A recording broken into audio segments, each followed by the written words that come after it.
लोक नीति में स्वागत है आपका। मैं हूं शुभम शुक्ला और आप सुन रहे हैं खास कार्यक्रम दुनिया भर। दुनिया भर में इस समय अफगानिस्तान के हालातों को लेकर चर्चा हो रही है। अफसोस कि सिर्फ चर्चा हो रही है। इस बीच अफगानिस्तानी राष्ट्रपति अशरफ गनी के देश छोड़ने की चर्चा जोरों पर है। हम आज इसी पर बात करेंगे और आपको बताएंगे कि आखिर वो कौन सी वजह हो सकती है जिसके कारण अशरफ गनी को देश छोड़ना पड़ा। लेकिन उसके पूर्व एक छोटी सी भूमिका। तालिबान का अफगानिस्तान पर पूरी तरह कब्जा हो चुका है और तालिबान के कब्जे के साथ ही अफगानिस्तान में अनिश्चितताओं का दौर जारी है। काबुल की सड़कों पर बंदूकधारी लड़ाकों की गश्त है। अफगानी जनता खुद के घरों में पस्त है और वैश्विक महाशक्तियां अभी भी अशरफ गनी को दोष देने में व्यस्त हैं। शायद दुनिया की यही आदत है, जहां लाभ हो वहीं इंटरेस्ट दिखाने की रवायत है। फिर चाहे यह रवायत मानवता पर ही भारी क्यों न पड़े, फिर चाहे यह रवायत हंसते खेलते एक पूरे देश को आतंकवाद की आग में ही क्यों न झुलसा दे। जरा सोचिए, जहाँ कभी बच्चों की किलकारियाँ गुंजायमान होती थी, युवाओं का जोश दिखाई देता था, बुढ़ापे का अनुभव स्वच्छंद विचरण करता था, आज वहाँ सिर्फ गोलियों की गड़गड़ाहट सुनाई देती है। सिर्फ गोलियों की गड़गड़ाहट। शायद इन गोलियों की गड़गड़ाहट इतनी तेज़ नहीं है कि वैश्विक महाशक्तियों के कानों में भनक तक पड़ सके। वैश्विक महाशक्ति होने का दंभ भरने वालों के कानों में अभी तक जूं तक नहीं रेंग रही है। संपूर्ण विश्व को अपना परिवार मानने वाले देशों के लिए शायद पूरा विश्व उनके देश की सीमा के साथ ही समाप्त हो जाता है। अब बात मुद्दे की। आखिर अशरफ गनी देश छोड़कर क्यों भागी?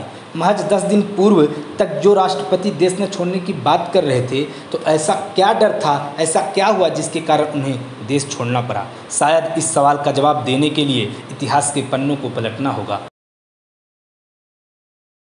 2021 से सीधे 1996 के सफ़र पर चलना होगा।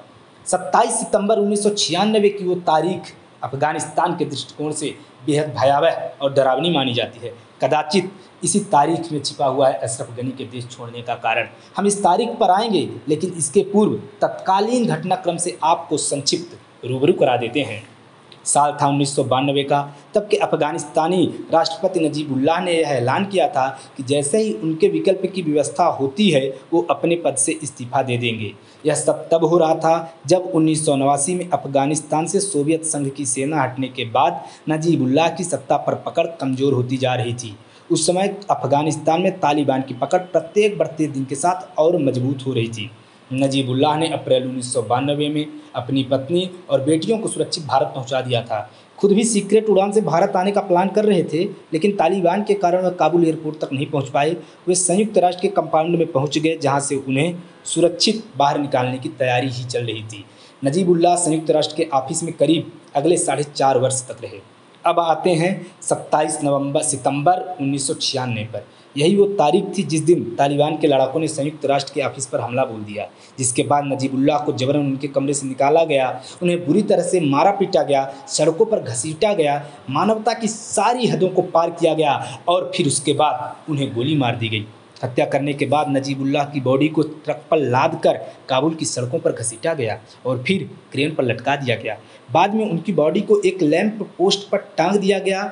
उस मंजर को जिसने भी देखा उसकी रूह कांप गई। मृत शरीर के साथ भी तालिबान की यह हैवानियत शायद मानवता की सबसे शर्मसार तस्वीर थी। वो यह एक तरह से तालिबान का दिखावा था कि यह अफगानिस्तान में नए युग की शुरुआत है। तालिबान ने नजीबुल्लाह की बॉडी को इलाके में दफनाने तक पर रोक लगा दी थी। बाद में उनकी बॉडी पर रेड क्रॉस कमेटी को सौंप दिया गया बॉडी को। अब एक बार फिर अफगानिस्तान में यही हालात बन रहे हैं। तालिबान के लड़ाकों ने राजधानी काबुल पर कब्जा करने के साथ ही पूरे अफगानिस्तान पर कब्जा जमा लिया है। इसी को देखते हुए शायद अफगानिस्तान के राष्ट्रपति अशरफ गनी समेत उनके सभी राजनीतिक दोस्त और राजनीतिक व्यक्ति देश छोड़कर भाग गए। हमारे साथ बने रहने के लिए शुक्रिया। देश और दुनिया की तमाम खबरों को सुनने के लिए चैनल को सब्सक्राइब अवश्य करें और हाँ, बेल आइकन दबाना कतई नहीं भूलें। धन्यवाद।